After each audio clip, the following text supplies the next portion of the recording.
Okay, so let's recall what's an oblique asymptote first.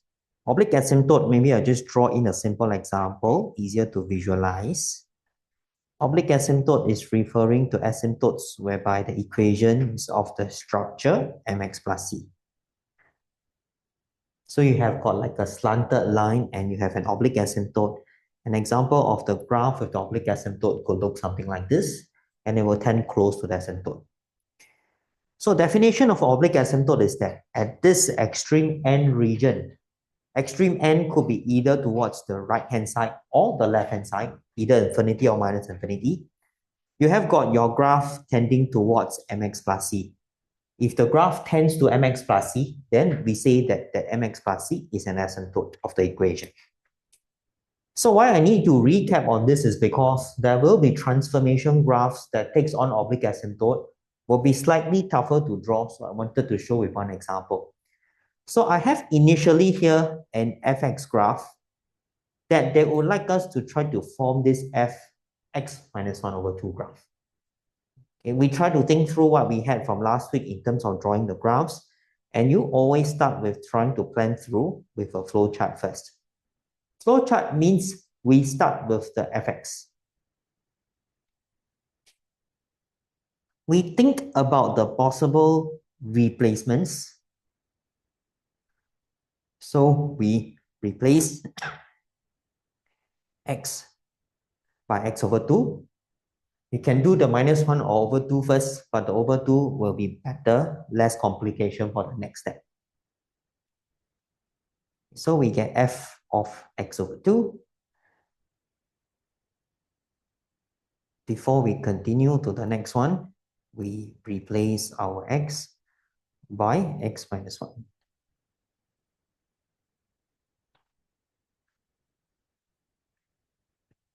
So this will be the order of things that we will be doing.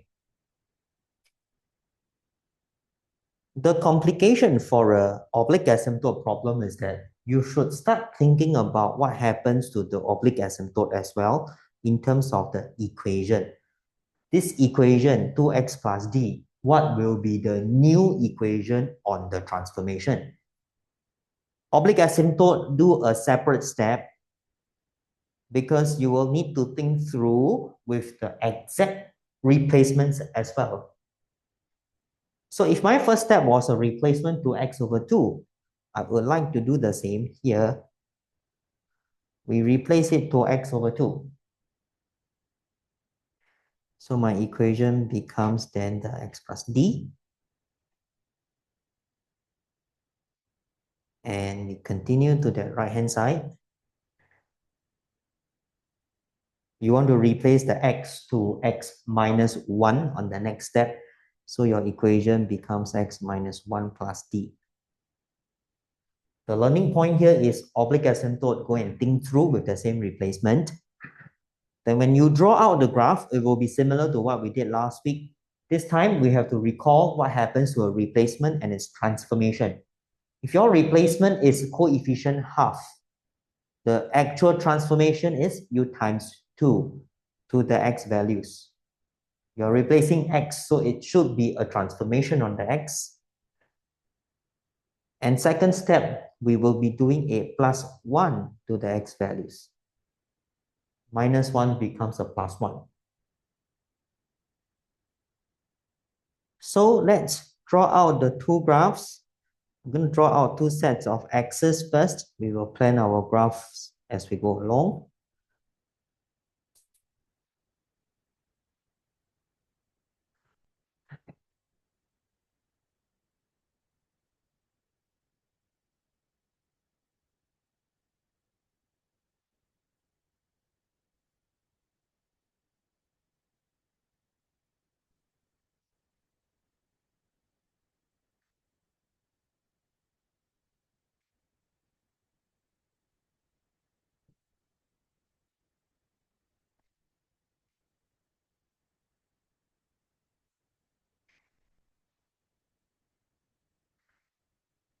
First step, we times 2 to all the x values. So your x equals to 1, we times 2 to it. Now it becomes x equals to 2.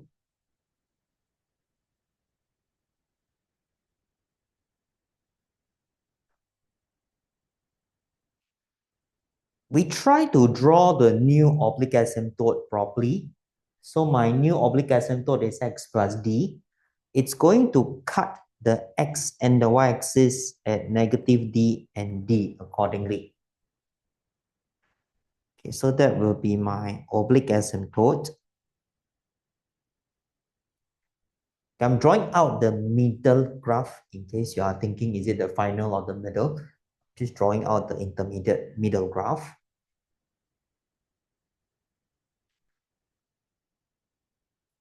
Remember to label your new asymptote in case we forget about that. It's x plus d. Let's draw in the left segment of the graph. The graph is like an expansion multiplication by 2. So the shape doesn't change. It's still going to look similar.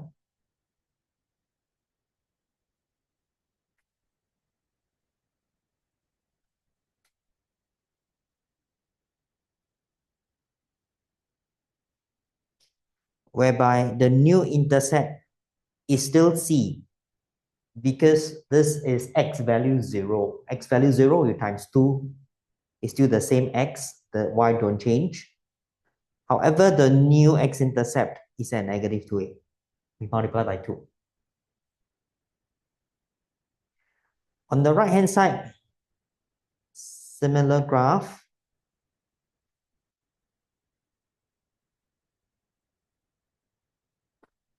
The new cutting is now at 2b because we have multiplied the values by 2. Your label should come in. This graph is f of x over 2.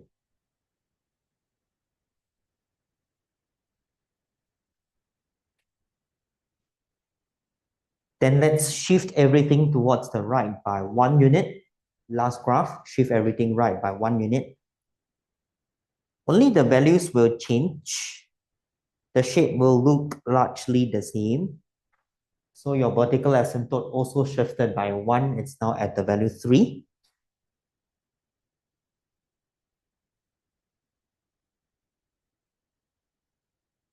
Oblique asymptote, the new y-intercept of that oblique asymptote is at minus 1 plus d.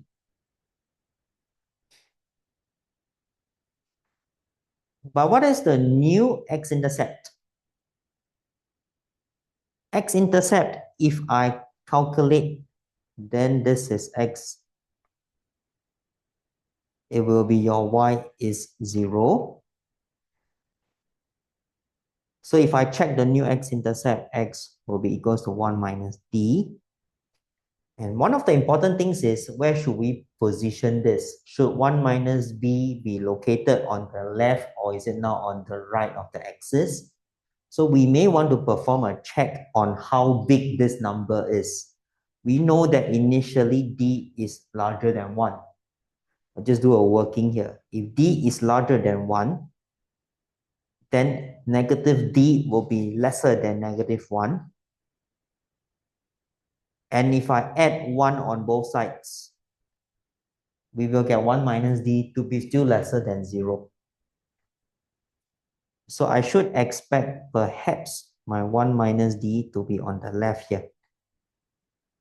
Let me shift my point down.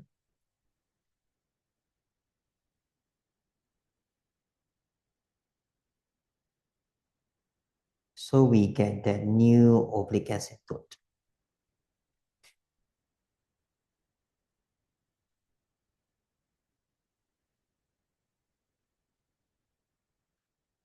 Okay, all the rest of the graph, we're going to draw exactly the same.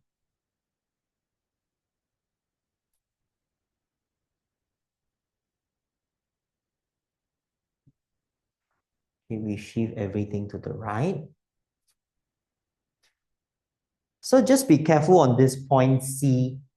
It's no longer the y-intercept because we have to shift it to the right by 1 unit.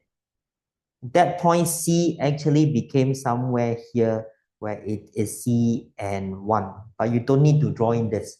I'm just telling you that the point C has shifted right also. You will not know the new y-intercept. We don't have any more information. But right-hand side of the graph stays that same graph. So we can complete it. And that segment is now my 2b plus 1.